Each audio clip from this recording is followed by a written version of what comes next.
why I never say watch the ball or keep your eye on the ball. So if you have a comment, then feel free to make your comment and I will keep an eye on those. Number one, the most important thing about teaching anything or learning how to do anything is to know exactly how to do it. You want to know exactly what to do. And you don't want to have to guess. You don't want to have to experiment too much and use trial and error, because that could be very frustrating. And this is what happens with a lot of tennis players. So what happens is when somebody uses the term watch the ball, it seems sort of obvious.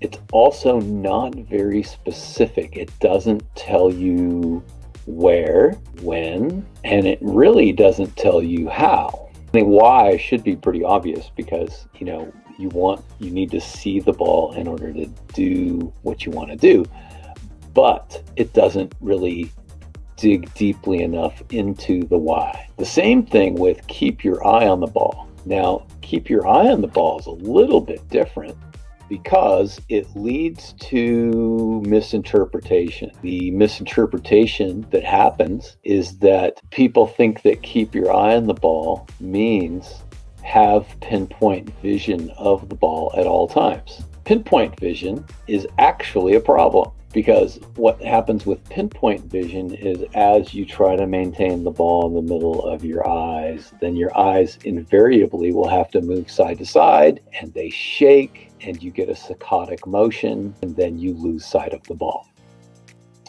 So watch the ball, keep your eye on the ball. Watch the ball is not helpful because it's just not specific, and keep your eye on the ball leads to a misinterpretation. And neither of them really tell you anything about why, where, when, and how. What to do instead is find the ball. I have these Blazepods. I don't have the Blazepod in front of me, but I'm going to put a link on the YouTube for the Blazepods so you can take a look at those and get a discount on those.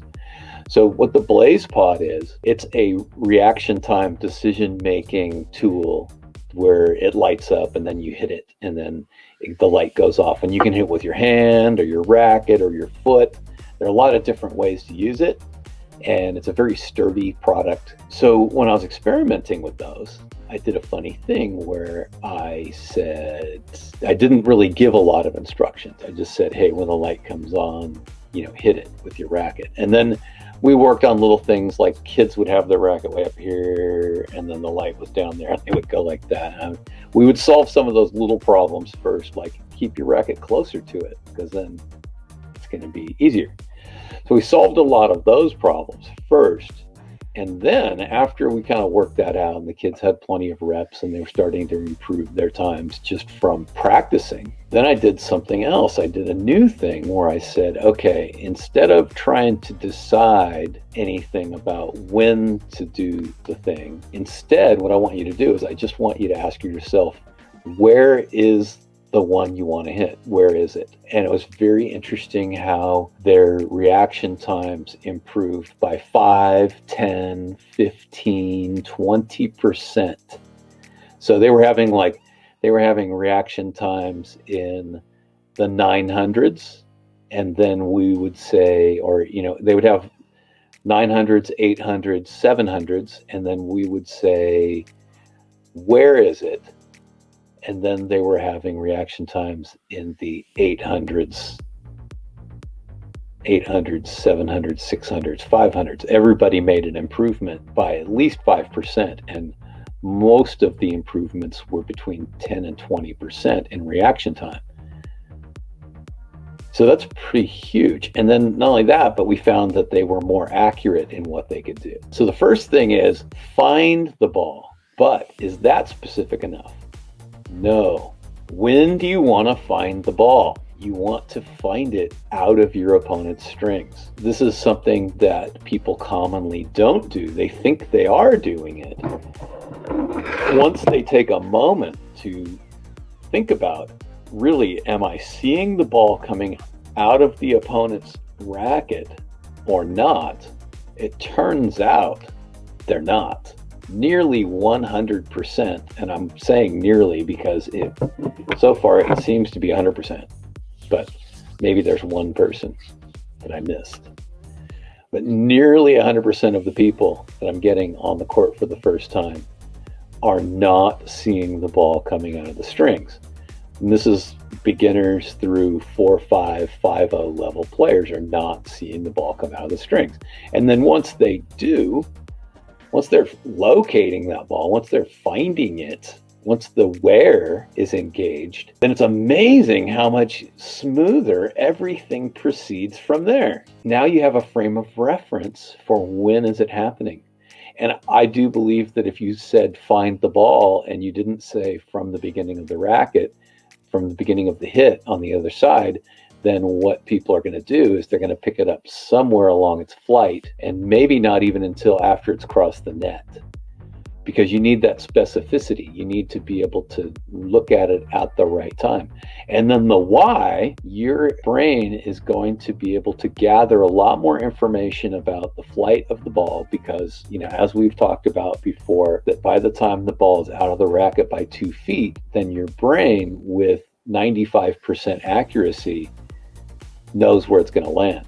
So that's another part of the why, because what's going to happen is your initial reactions to the ball are going to improve. And that's a decision-making thing like I referenced when we talked about the Blazepods. And so,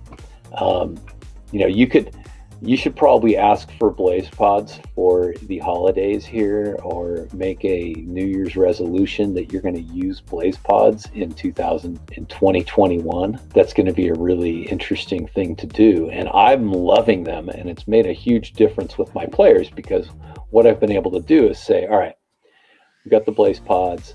We're learning to look for where is the lit up one. And then you saw how more quickly your reaction time was. Now translate that action into, okay, the ball's coming out of my strings, and that's the light going off. So now you have the where of where did I make contact, where is the ball going to, and reacting immediately to that. So this reaction time drills are really important to being able to go and get set up for the ball. So any questions? You can put those in the comments. I will circle back and look at those later. That's it for now because I don't want to keep going on here for 45 minutes. I know at least one person has watched, and I got a thumbs up on this one. So if you're the only one watching, thank you. And next week, we're going to be on at the same time. In fact, we might go back to doing 2 webinars next week at 10 a.m. and then again at 6 p.m. So that we can catch people around the world. And I will talk to Ryan Hanrahan and see if he's wants to come back to discuss a little bit further on some new topics.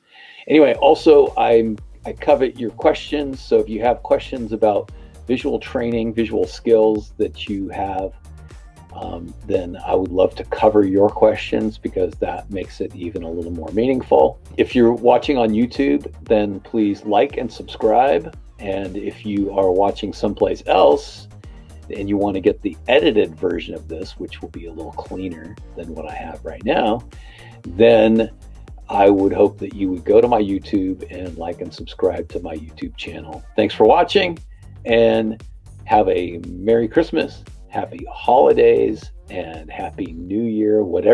However you celebrate, I hope you have a really blessed time.